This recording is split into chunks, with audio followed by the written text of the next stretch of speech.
Даңқы жер жарған туған өлкем айтар, көлгөсір хикаяның тиегін қайтып ағытарымды білмей, тоқырап келем.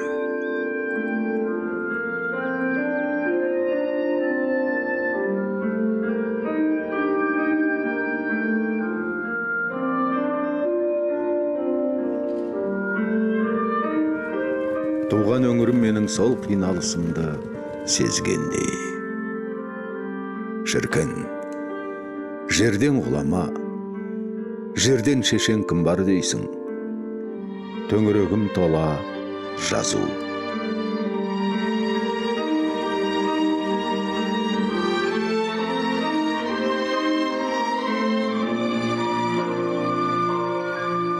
Осынау көлгөсір жазулардың шертер шежіресін тыңдауға да орасан зор төзім керек. Өйткені ол ғасыр мен ғасырдың, оқиға мен оқиғаның, бір ғажап пен екінші ғажаптың басын қосып, көкірек санаңды қайтадан мынау шытырман дүниенің өзіне айналдырып жібереді.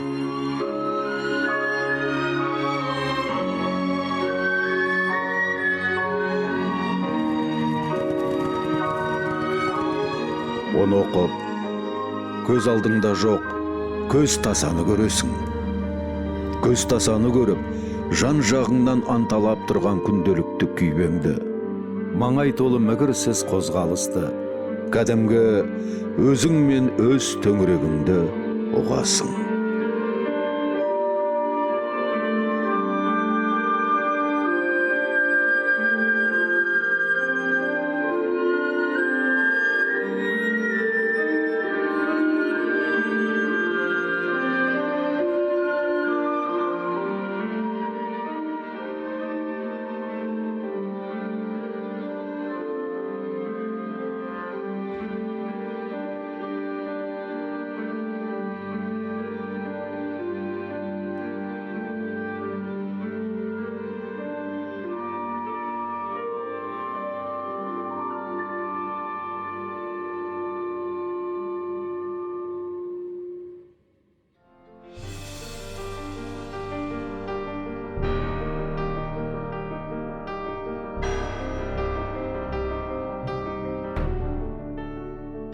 Ал мына бір қара жолдағы шартараптан қосылып, шартарапқа шашырап жатқан егіз шумақтай қос аяқ жолдар түні бойы сарғая қалам тістелеп, таң алдында қалғып кеткен ақынның әлі аяқталмаған өлеңіндей.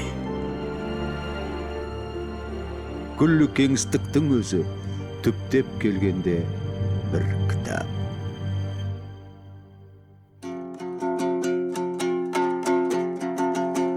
Бір мұқабасы мынау қап-қалың қара жерде, екінші беті сонау көз жетпес зеңгір көк.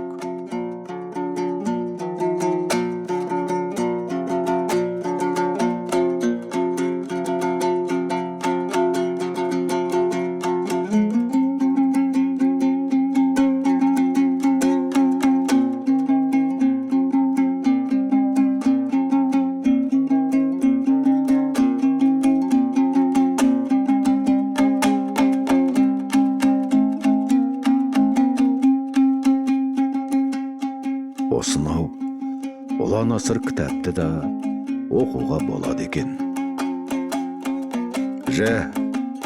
Әңгіме басынан болсын.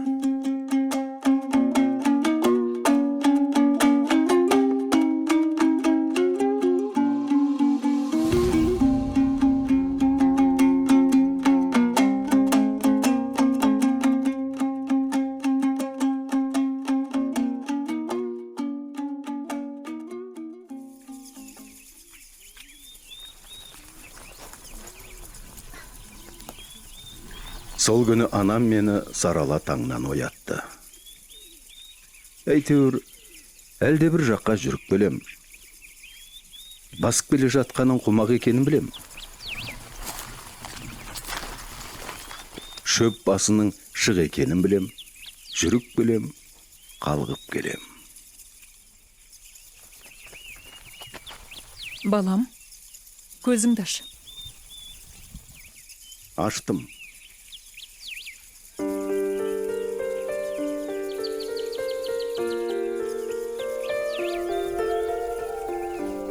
Анадайда әлдене ағараңдайды. Терістіктен тағаша иіліп қоршап жатқан ақ тау. Әппақ-ау, әппақ.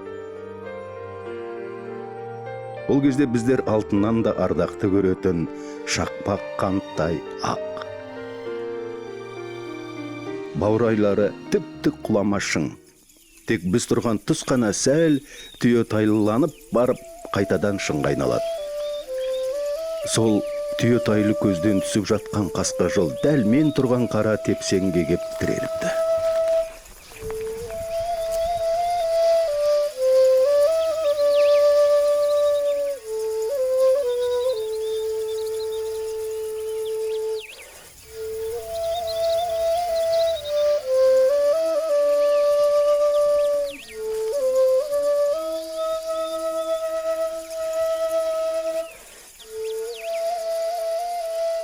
Қара тепсеңнің қақ ортасында жалғыз құдық.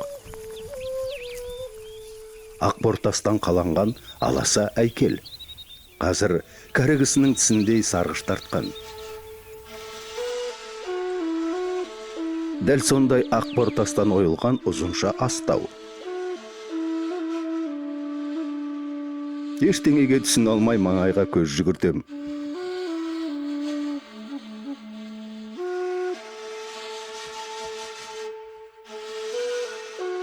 Ту сыртымда құбыла бетте дөңкүйген құба шағылдар. Шағылдың етегі жүзген, құрақ, бидайық, үйылға өскен қалың жықпыл. Қалың жықпылдың ортасындағы оймақтай тепсеңде жалғыз құдық. Тепсеңнің терістік жағы дыңылдаған сор. Сордан әрі шың. Шыңнан әрі мөлдіреген көкжиек. Аңтарылып, анама қараймын. Ұмытпайтын боп жаттап ал. Жаттайтындай несі бар? Шың, сор, тепсең, шағыл. Анам құдықтан батысқа қарай шамамен 200 қадамдай тоқтады да, тағы да әбден қарап ал деді. Қарадым. Сол баяғы шым, тепсең, көзге ұрып тұрған ештеңе жоқ. Не дерімді білмей, бедірейген жерге тағы қараймын. Сөйтсем, мен дәл сол арада туыппын. Мен тұрған жер, мен туғанда біздің үйдің тігілген орын екен.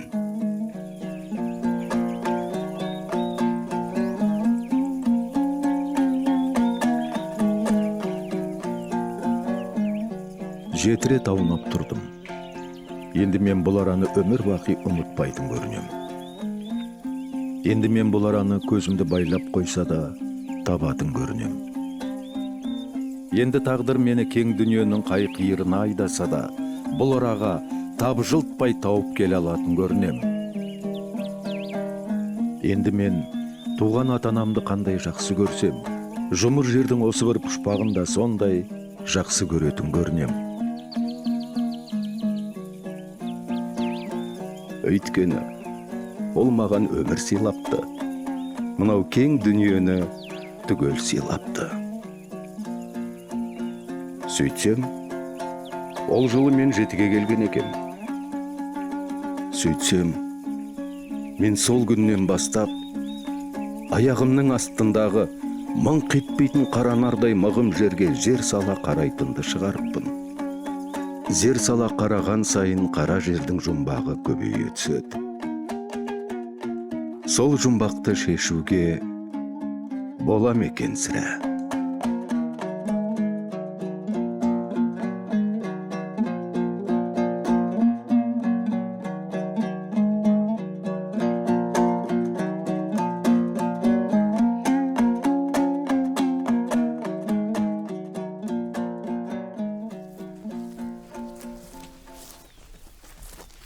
Бір 1951 жылы тау үстінде елсізде екеуден екеу келе жатқанда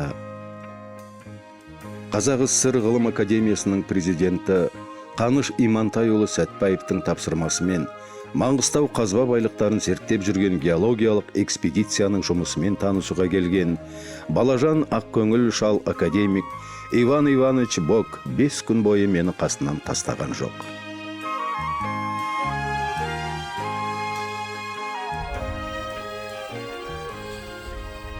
А вот этот камень очень интересный камень.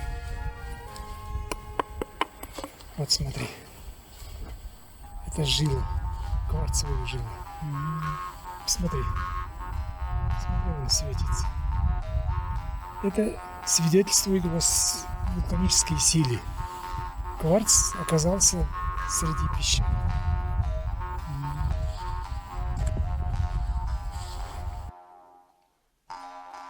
Шығыс Қаратаудағы бай кісі, барыс, шағала, сарықауақ, бескемпір, көкбұлақ, жезді маңындағы сай-салаға тығылған геолог шатырларына бірге кірдік.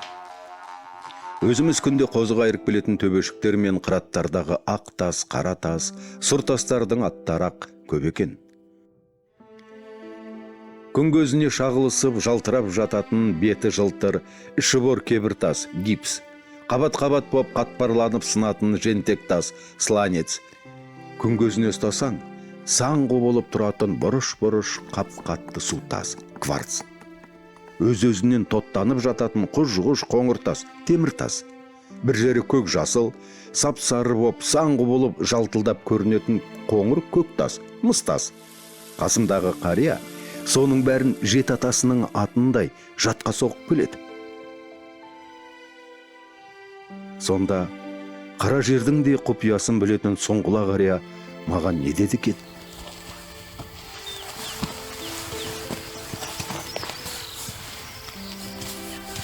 Вот мы подошли к самому ценному.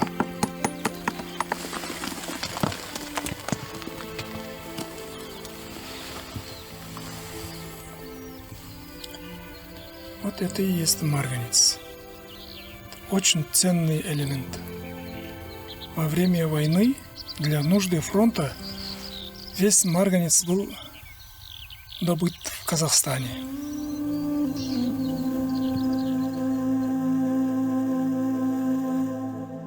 Егер жер шарындағы шөл атаулының барлық түрін, жалаңаш құзаршын қара тауларды, жапан түздің не ақ шағаладай ағараңдап, не батар күннің нарт қызыл нұрындай жалқынданып, алыстан көз арбап тұратын көркем мұнаралары мен алдырмас қорғандары бар сиқырташ шаһарларын, құм шағылдар төккен әшекейлерді, сорлардың сан сапат түрлерін, шыңдар мен құзарттардың теңдесі жоқ не керемет үлгілерін өз көзіңізбен көргіңіз келсе, тастай боп дыңылдап жататын айдын тақырларды өз аяғыңызбен басқыңыз келсе, бояулардың не ғажайып сесі мен реңкін, ағын сулар аямай шимайлаған ою өрнектерді, құба түзде құландай жортқан жебір желдің қолынан не келетінін, шөлдің тағы басқа талай ғаламаттарын қызықтағыңыз келсе, Маңғыстаудан артық жерді бәрібір таба алмайсыз.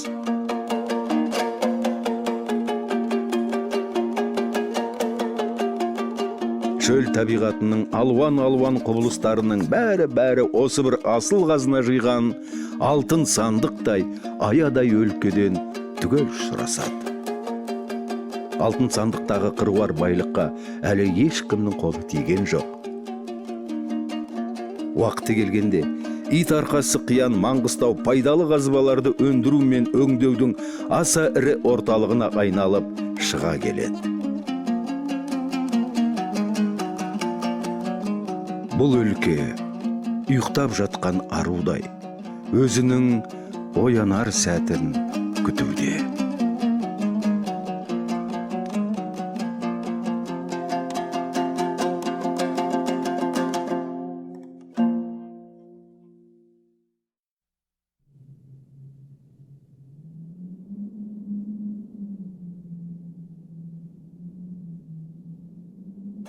Маңғыстау сонадайдан тозаңытқан, жүрегін талай ердің қобалжытқан.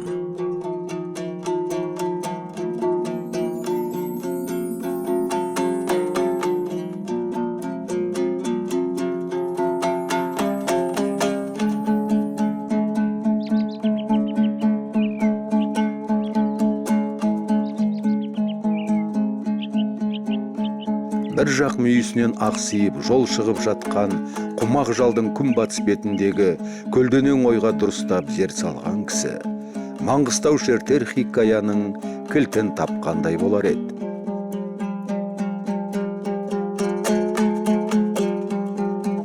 Ту алыстан ақ желкен көтеріп келе жатқан алып кемелердей боп, ақ шаңқан шыңдар жарқырайды.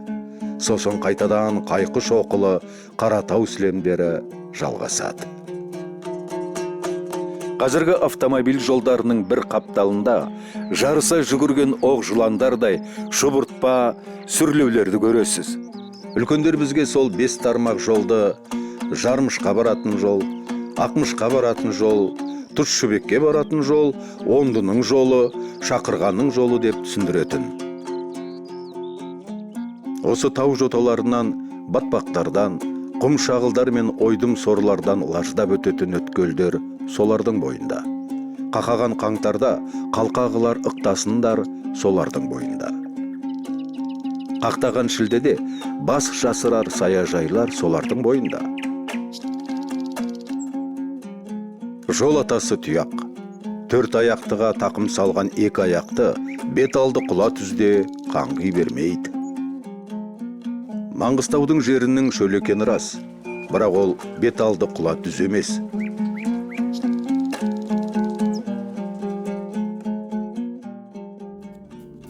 Бір сәт картаға өңіліңізші.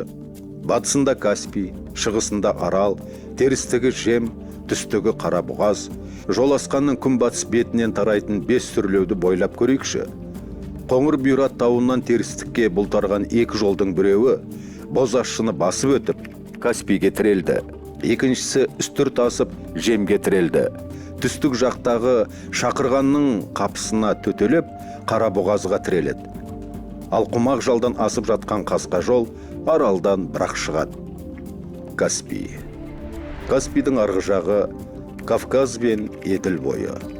Арал. Аралдың түстігі Хорезм, ар жағы Орта Азия мемлекеттері. Қытай мен Моңғолия. Қарабұғаз, одан әрі таяу шығыс. Жем. Жем бойы Балқан мен Тарим бассейні арасындағы ызғындай көшпенділердің ешқашан толас тауып көрмеген ұлы жөнкілістерінің жолында. Жол шіркін өлке мен өлкені ғана байланыстырып қоймай, ғасыр мен ғасырды, ұрпақ пен ұрпақты да жалғастырып жатады екен. Жол асқаннан асатын қасқа жол заманында Аралға тіреліп, Хорезмге құлап қана қоймапты. Одан әрі Бұхара, Самарқанд асып, тіпті сонау Қарақорым мен Хамбалыққа, Пекинге дейін созылып жатыпты.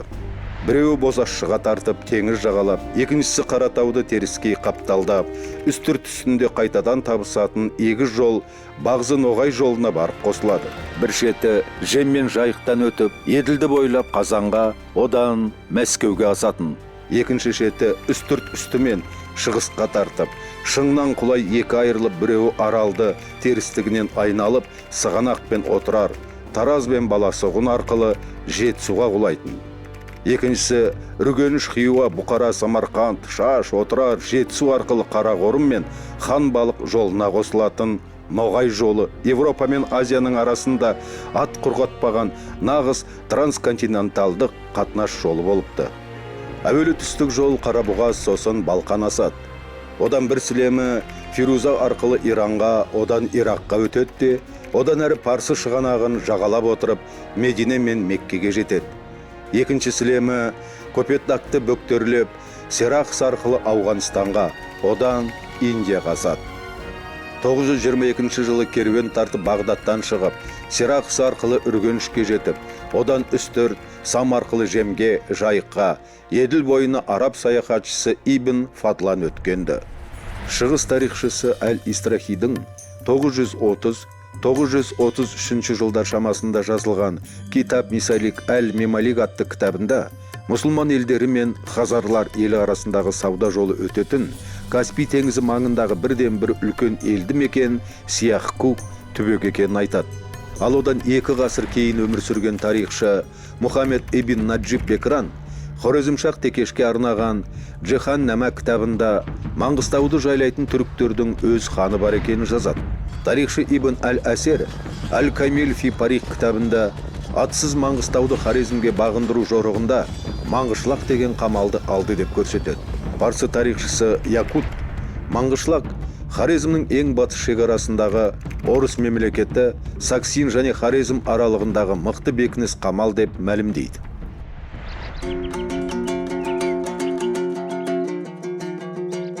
Ал белгілі шығыс зерттеушісі археолог Савельев Маңғыстау түбегінің көне мұралары деген мақаласында Маңғыстаудың бір кезде Хорезм мен Итиль арасындағы маңызды пункт болғанын, Маңғыстауда сол дәуірдің ескерткіштері тас қамалдар мен сарайлардың ұзақ уақытқа дейін сақталып келгендігін айғақтайды.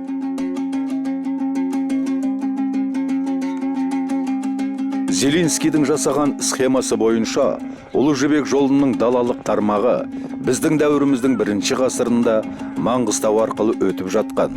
Ал белгілі тарихшы Гумилев Каспий теңізі деңгейінің ауытқуларын зерттей отырып, 2-3 ғасырдан 9 ғасырға дейінгі аралықта Жайық өзенінің суы мен Еділ өзенінің суынан құралатын көлшіктер бір-бірімен қосылмай екі бөлек жатқан. Аралары кішкене ғана бұғаз арқылы байланысып тұрған. Ол тұста шығыс керуендері Хорезм, Маңғыстау арқылы қазіргі Бозашы түбегінің тұсындағы әлгі кішкене бұғаздан өтіп, Еділ бойына көтерілетін болған. Ол жол кейін Каспий теңізінің деңгейі көтеріліп, бұрынғы екі көлшік бірігіп кеткен тұста су астында қалған деген болжам айтады. Мұның бәрі Маңғыстау арқылы өтетін сауда жолының ежелден белгілі жол екенін байқатады. Бартольд айтқан 12-ші ғасыр Маңғыстаудың Азия мен Европа арасындағы сауда сахнасында көрінуінің бас емес, ол арқылы өтетін жолдардың маңызы көтерілген тұс. Оған дейін Хазар-Хорезм саудасы, кейін Булгар-Хорезм саудасы тұсында ерекше маңызға ие болған Маңғыстаудың 12-ші ғасырда қадірі тіптен асты. Үстірт үстімен өтетін Ноғай жолында да, Маңғыстау арқылы өтетін көне Хиуа жолында да 25-30 шақырым сайын суы ащы болсын, тұщы болсын міндетті түрде құдық кездеседі де, ал 100-150 шақырым сайын тұщы су көзі, бұлақ не құдық ұшырасып отырады. Суаттардың бұлай орналасуы көлік суарып, ауыз суды жаңартып отыруды көздеген. Керуен жолдарының мұндай тәртібін Геродот жазған патша жолдарынан ғана көреміз. Үстірт пен Маңғыстауды 15-ші ғасырдың аяқ шенінде ноғайлар жаулап алады. Ноғай ордасы Еділ, Жайық, Жем бойын Маңғыстауды жайлады. 17-ші ғасырдың орта тұсында ордада алауыздық күшейді. Оны Торғауыт қалмақтар пайдаланды. Осы оқиғалар мұрын жырау жырлайтын Қырымның 40 батыры цикліне кіретін Манашұлы Тұяқбай дастанында көрініс тапқан. Ащы ағар сайдың бойында отырған ноғайлы ауылдарын ындыс қалмақтар шабады.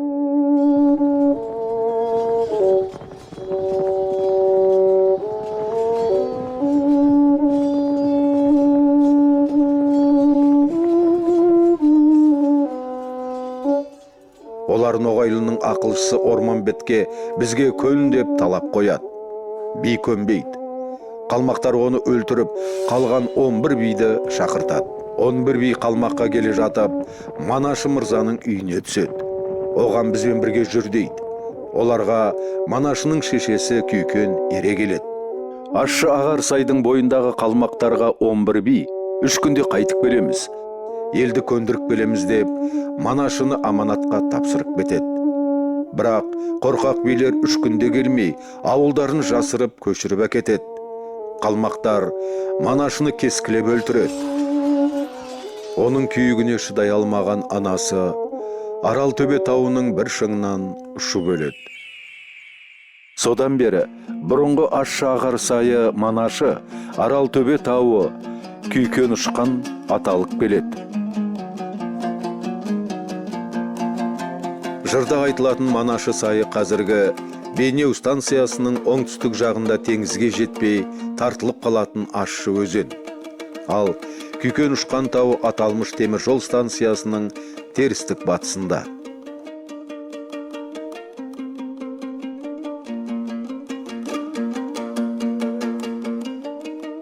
Алтын Орда тарихын қамтитын Қырымның 40 батыры дастандар циклінің қазақтар арасында маңғыстаулықтарда ғана түгел сақталғаны, олардың бұл циклды ноғайлық деп атайтыны, Қырымдағы Бақшасарай, Шуфут, қала зираттарының Маңғыстау, Жем, Сам, Үстірт зираттарына қатты ұқсайтындығы өлкенің өткеніндегі саяси оқиғаларға тығыз байланысты болса керек. Ежелгі Хазар-Хорезм саудасы тұсында Маңғыстаудың Қарағанды пристаны арқылы өтетін Россия-Орта Азия саудасы өз жолдарын іздеді. Маңғыстау мен Үстіртте Новоалександровск және Новопетровск қамалдарының салынуы соның бір дәлелі.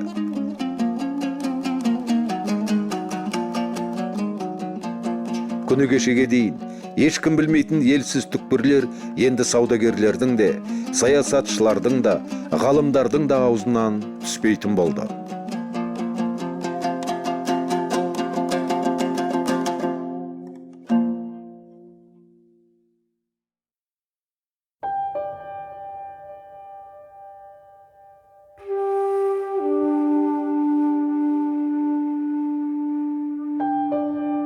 Аталмыш өлкенің жүргіншілері атын шығарған жерлерінің бірі Каспий теңізінің шығыс бетіндегі Жарқабақ мүйіз Қызылтас.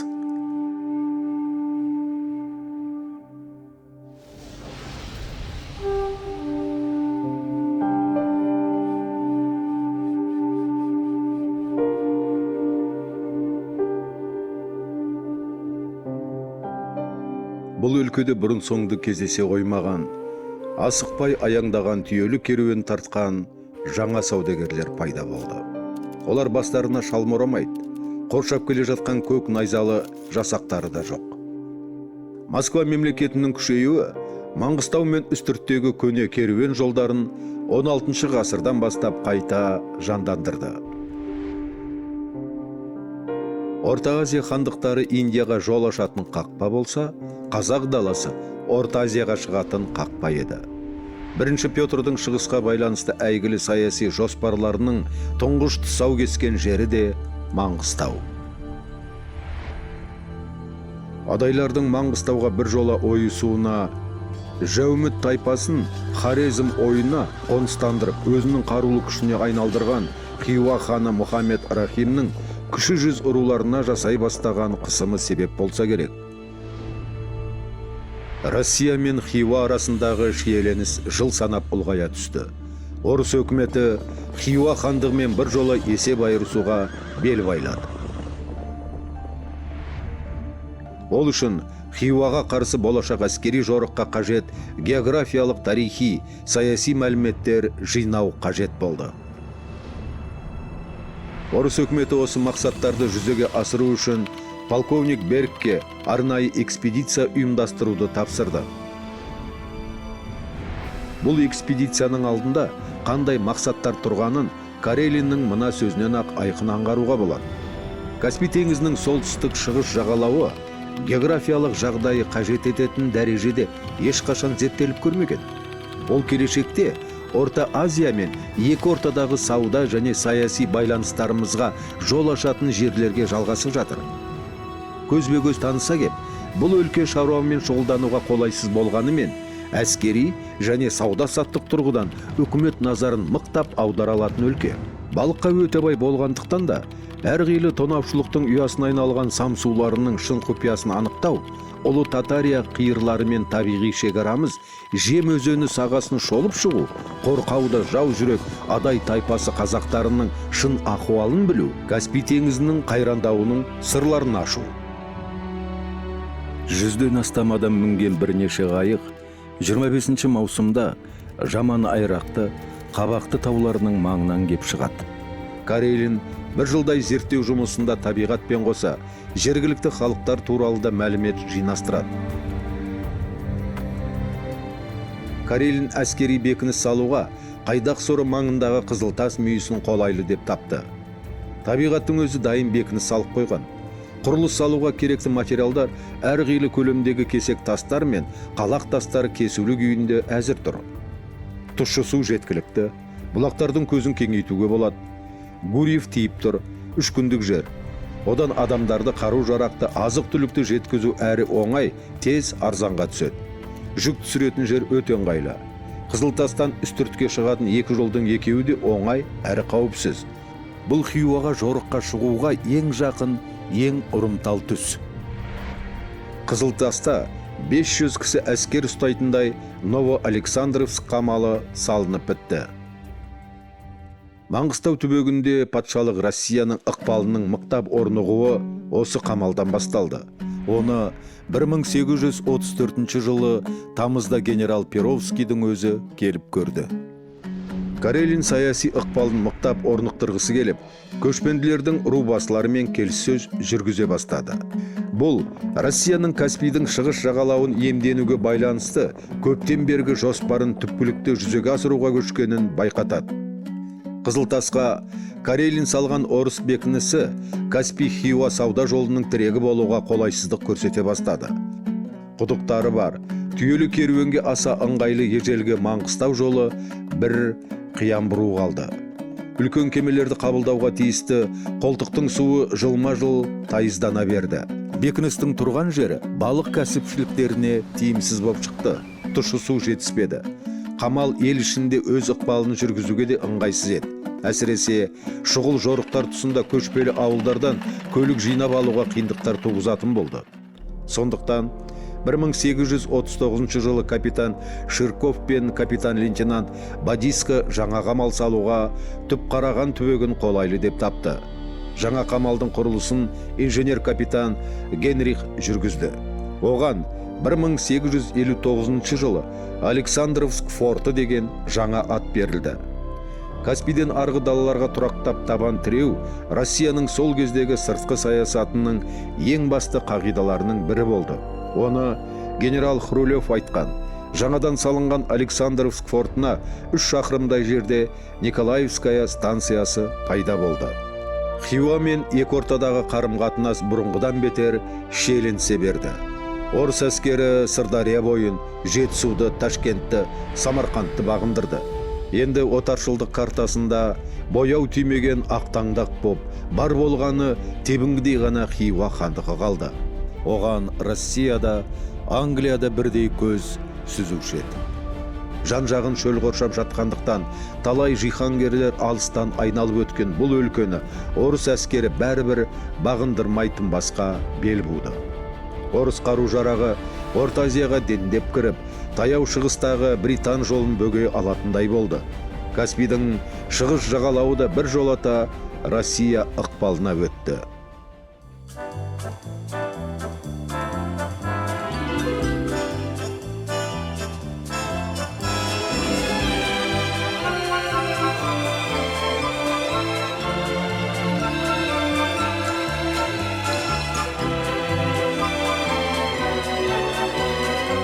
Бұрынғы дүние тіршілігін жол билесе, енді жаңа заман экономикасын индустриялы өнеркәсіптің наны кем билейтін болды.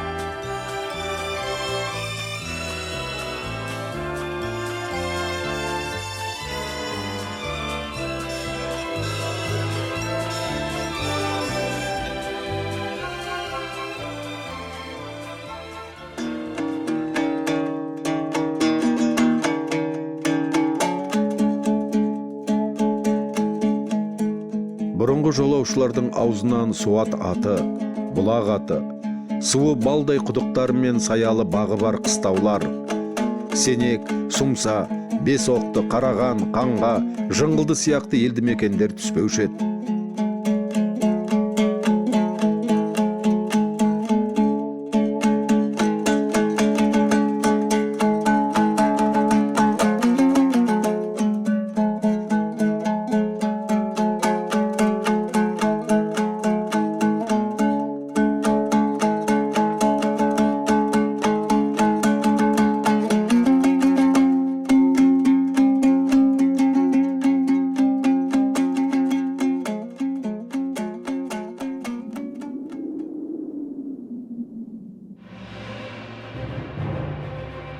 Ал ендігі жолаушылардың аузынан қайдағы бір мал қажайтын шөбі жоқ. Адам аялдар суы жоқ, құла түз шөлдер мен сорлар, немесе тастан басқа талшығы жоқ қыраттар мен шоқырлар түспейтін болды. Олар Түбіжік, Таспас, Жетібай, Өзен, Далақ, Тасқынбай, Қарын Жарық, Қара Жамбас.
Хиуаға баратын көне Маңғыстау жолының бойында Бес оқты дейтін құдық бар. Аталмыш керуен жолының бойында ондай тұщы құдық кемде кем.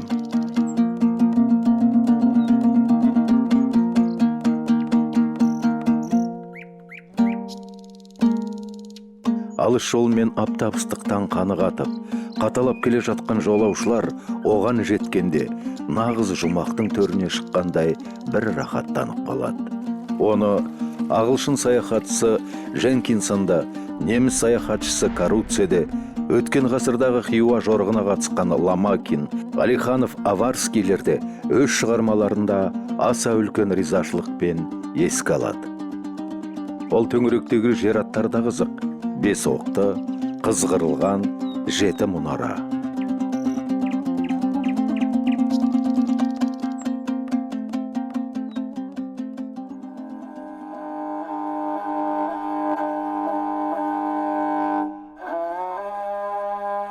Көшпелі тайпалардың зираттары, олардың өз тұсында салып кеткен қалалары, әрі артындағы ұрпаққа нақты заттар тілінде жазып кеткен кітаптары. Зират әрі шекаралық белгі, әрі марқұмның өзі мен әулетінің әлеуметтік хал-ахуалының нақты куәлігі.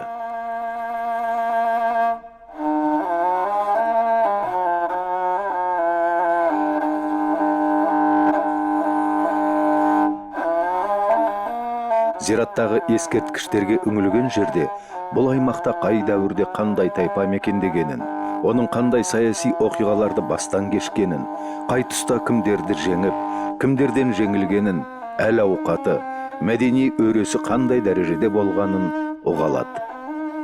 Көшпелілер өз тарихын хатқа сенбей, тасқа сеніп тапсырғандай.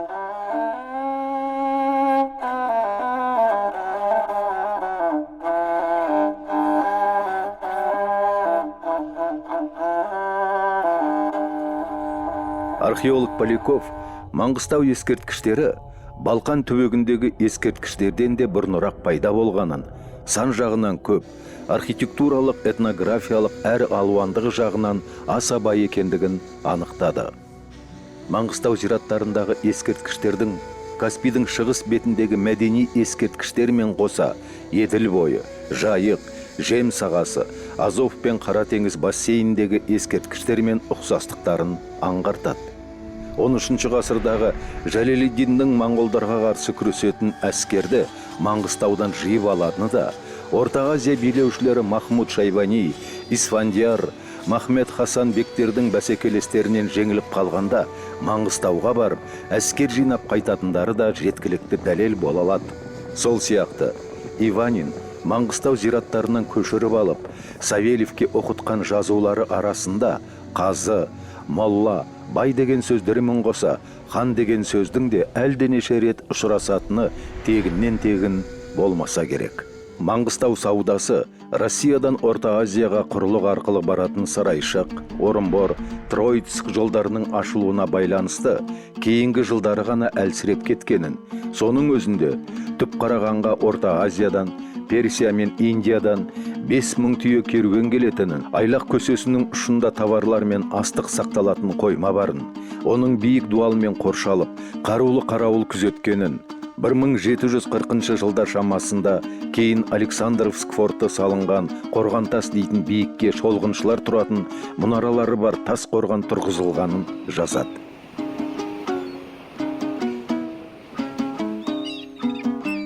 Жергілікті жұрт айтуынша, ескі Маңғыстау деп атайтын Сарытас шығанағының жиегінде су астында ескі пристанның қалдығы жатқан көрінеді.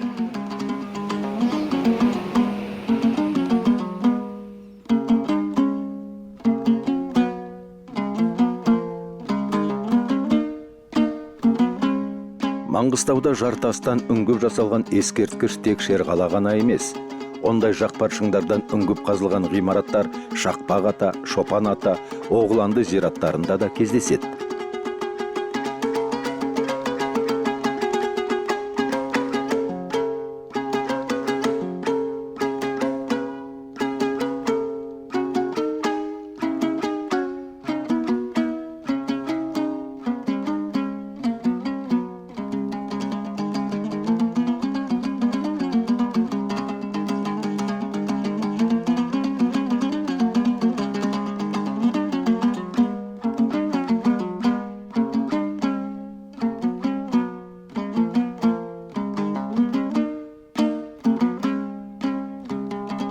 Оғланды тауындағы шыңнан ойылып салынған ғимаратта қазір Бекет әулиенің мүрдесі жатыр.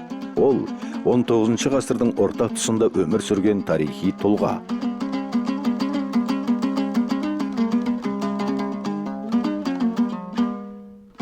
Маңғыстаудағы жер асты ғимараттары қалаларды еске салатын архитектуралық құбылыс. Иванин жаңа салынып жатқан Ново-Александровск қамалы маңынан бірнеше алтын, күміс теңгелер табылғанын, оның біреуін ориенталист Савельевке көрсеткенде, Алтын Орда ханы Жәнібек соқтырған теңге боп шыққанын жазады. Иванин бір зиратта 2 ит пен жолбарыс қуып бара жатқан салтатты кісінің тастан қашалған ескерткішін көрдім дейді. Ол Маңғыстауда ежелгі мата боялған орындар, жібек құртын асырайтын тұт ағаштары, ескі кен орындарының жұрнақтары барын жазады. Өлкеде Орта Азия, Ауғанстан және Шығыс Персиямен жүргізілетін сауда Хиуадан Новгородқа әр пұт Орынбор арқылы 7 сом, Маңғыстау арқылы 3 сом шығынға түседі. Иванин жаңа Орыс қамалы салынған алғашқы жылдың өзінде 1500 түйе керуен қабылдап, енді Мешхед, Тегран, Бағдат арқылы Меккеге қажыға баратындар Александрия, Константинополь, Одесса, Таганрог, Астрахан арқылы Маңғыстаудан шығып Орта Азияға қайтатын болған. Толстовтың 1946 жылы әуеден барлау жүргізіп, оңтүстік шығыс үстірттен 922 жылы Ибн Фадлан өткен бағытта Үргеніштен Жем сағасына қарай созылып жатқан, өн бойында тастан салынған керуен сарайлары, шегенді құдықтары бар тамаша жолды көрген. Өлкедегі ежелгі цивилизацияның және бір көне жұрнағы жолдар. Кендірлі мен Қараған түптен, Сарытас пен Қошақтан, Бозашы мен Қызылтастан шығысқа қарай созылып жатқан жолдардың авторлары әр кезде Каспийдің әр түбегінен Еділ мен Хорезм арасына жүк тасыған сауда керуендері болса, Маңғыстау ойынан Үрмелі, Қаратүйе, Маната, Кертті, Сынды, Бесбұлақ, Оғланды асулары арқылы үстір тасып, Жем, Сағыз, Ойыл, Қиыл бойларына қарай беттейтін жолдар географиялық бойлық бойымен қыстап, жайлап, көшіп қонып жүретін көшпенділіктен қалған тәрізді. Поляков Маңғыстау зираттарындағы әшекейлі Құлпытас, Саған Атам, төбелдірікті, тас күмбез сынды аса сұлу архитектуралық нұсқаларды өлкөге қазақтар келгенге дейінгі дәуірлерде еш кездеспейтін қазақ сәулетшілерінің қолынан шыққан жаңа түрлерге жатқызады. Ол Балқан түбегінде түркімен зираттарында оқтын-оқтын ұшырасып қалып отыратын күмбездерді Маңғыстау мен үстірттегі қазақ сәулетшілерінің әсері деп бағалайды.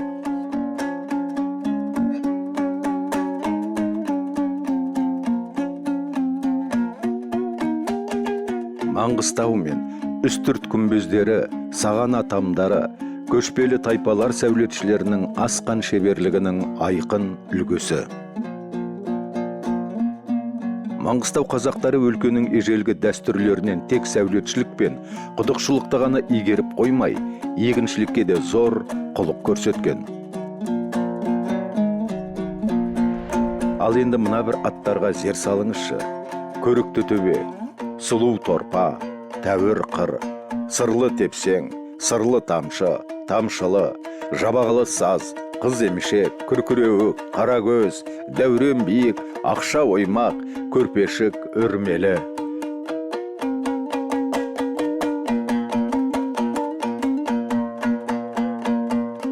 Бұл өлкенің сұсты табиғатынан осынша көрік табу үшін қырағы жанар, ұшқыр қиялмен қоса, шынайы, ақын жүрек те керек шығар.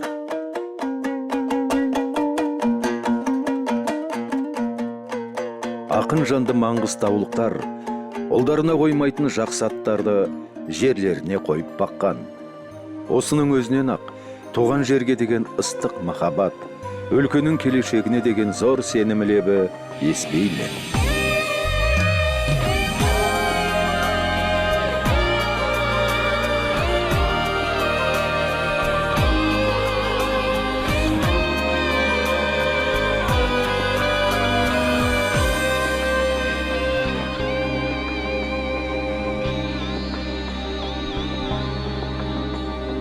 Ақиқаттың сыңарындай, шежіресін тұмарындай сақтаған, құлшар күйді құранындай, абыл жырда ұранындай жаттаған. Теңіз боп қалқаған, шалқаған Маңғыстау, айнымас антынан, салтынан Маңғыстау. Сапырған самал күлім, дауыл басталам менің, беу менің келім, мен сені сүйемін Маңғыстау. Сапырған самал күлім, дауыл басталам менің, беу менің келім, мен сені сүйемін Маңғыстау.